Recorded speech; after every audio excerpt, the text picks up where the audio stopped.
It is now 20 minutes to 7. This is Morning Express. In case you're joining us now, welcome. It's time for us to look at what's making headlines on the dailies this morning. And I'll introduce the panel that we have. And I'm joined by Honorable Caleb Amisi, who's a Member of Parliament for Saboti. Thank you for joining us, sir. Thank you. We're also joined by Honorable Kipruto Arab Kiro, who's the Deputy Party Leader for ANC. And we go straight to the dailies this morning, and we start off with the Standard. And unfortunately, Kenya, it is matters to do with corruption, as it has been for the last 2 weeks or so. So detectives grill MD at the center of kickback claims. And this is investigators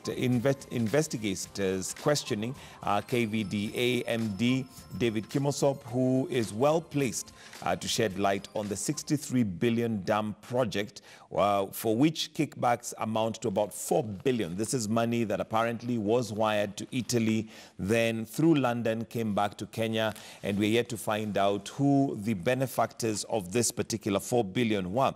But let me start with you, Honorable Amisi, your thoughts and just your comments looking at the kind of plunder that seems to be happening in this country. Yeah, thank you. Thank you for having me in the studio this morning.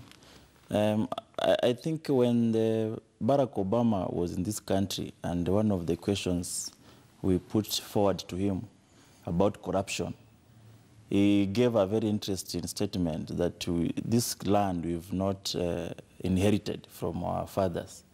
We've borrowed it for our future generation. Exactly. And we must return it with interest. I doubt if this kind of corruption is going to enable us to return the land with any interest. It's quite appalling that every morning you wake up and the newspaper, the headline is corruption this, corruption this.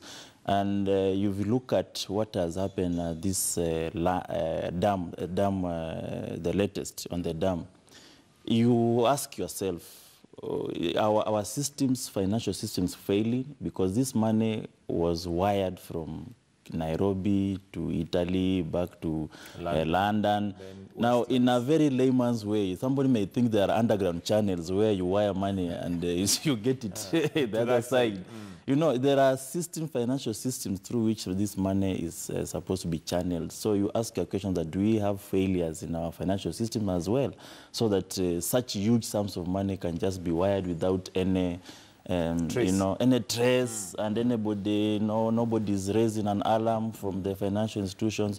So we need to look at this country wholesomely from all kind of agencies, all kind of our financial institutions, but we are seriously destroying this country. We are seriously losing the fight if every day we are going to be having such kind of headlines.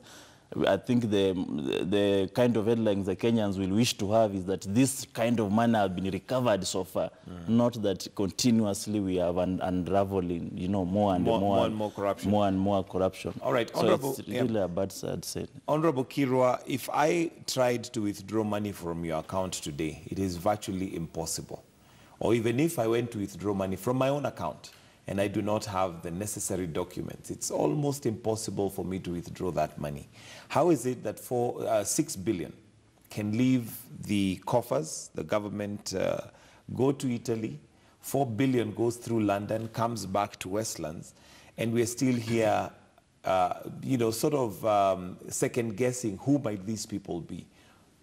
Well, I think the system has just chosen not to tell us the truth, because Treasury and Central Bank, they should be at the center of all this, because, as you know, Michael, even 1 million with all the documentation, if you are to withdraw to send to somebody else that amount of money, you will have to say, why are you sending? And if you are receiving, you have to say, where are you receiving it from? I remember just a few months, I was receiving about 1,500, I think equivalent to 1.5 million from somebody in America who had done some little transaction on land. And that money was returned until all the documentation was done between myself and the person in America. So at times when we hear of billions moving, this is high-level collusion.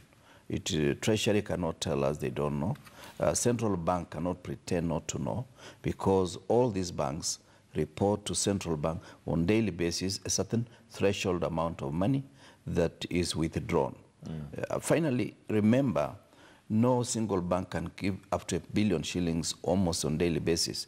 And when you are withdrawing a certain amount of money, you have to give notice that on this particular day, I want to change 4 million shillings to dollars, and you state the purpose, and that is when the bank will make the necessary arrangements from central bank.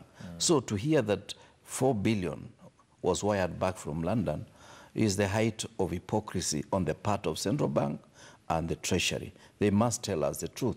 Even all this charade of investigation should stop.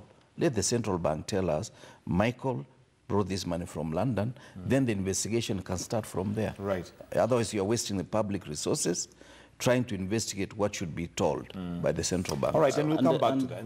Yeah, and maybe what is so peculiar is that why we not having people owning up to the evil deeds? Why are people not resigning? You cannot investigate such a large-scale corruption when the people are still in the office. And allow me to pose you on that, because we'll come back to that. That's going to be our main discussion this morning, because we'd like to find out, despite the fact that there seems to be so much money being lost, and of course,